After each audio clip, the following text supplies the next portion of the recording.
So I have a Nordic Ware pan here. I'll put the link below. I got it on Amazon, and the Nordic Ware is the brand name for it. It is a very high quality, but not real expensive. And you also can use this for baking scones.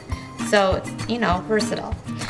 To do this though, you have to trace around it with some parchment paper. Some people use wax paper, but in the baking world, parchment paper, I believe, is the best.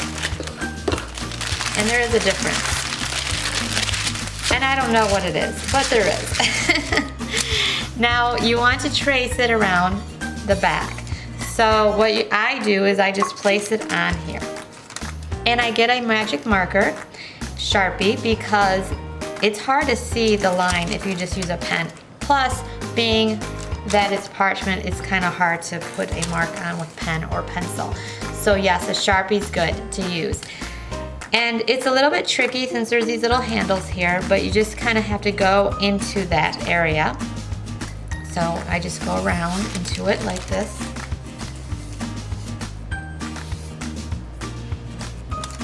And there it is. And then you just cut it out.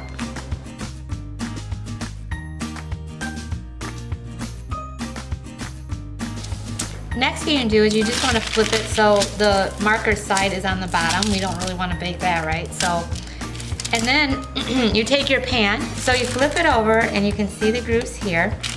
And you just take your parchment paper and take your finger and just go like this with the grooves so it leaves a mark.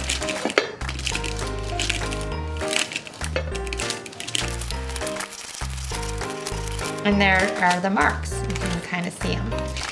But you can see them if they're, you know, right in front of you. So I'm gonna take my scissors and I'm just going to cut where the marks are. Now there is a hole in the middle of this, but you don't have to worry about that. You just cut it all the way down, straight across where your mark is.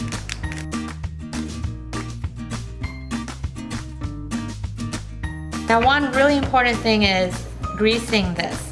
But obviously, since we have these, we don't have to grease the very bottom, but we do have to put these in here. So to make them stick, I'll show you what to do. The thing you could do to make it stick is you could just spray the bottom with a cheap vegetable oil spray and just put them in there. I don't do it that way because I found when I did it that way, it gets kind of too slippery and runny. So personally, I don't do it that way, but it doesn't mean you cannot do it that way. It is a cheaper way of doing it if you don't want to waste your expensive butter. But I use butter. So what I do, of course, wash your hands and everything, or wear gloves. I just take cold butter and I just put it at the bottom. And I do put it up on the side since I'm doing this whole triangle anyways. And then I put the paper in. I just feel like it sticks better with butter. And then you just take your finger and go around it. Since the point is going to be a little longer because we have this hole here, so you brought it in more, I just take the point and bring it up. It's no big deal. And then make sure the edges are all around.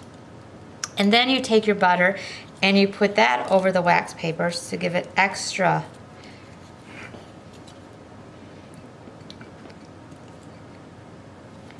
And I do this to each one. Next thing you do is you put powder in here, just a tiny bit though, not a lot, of flour, not powder. Did I say powder? Oh my gosh. Flour. And then you just tap the sides, just like you do a regular pan, and of course, flip it over and tap the bottom. And then you just tap everything off, like that. All right, that's all for prepping this.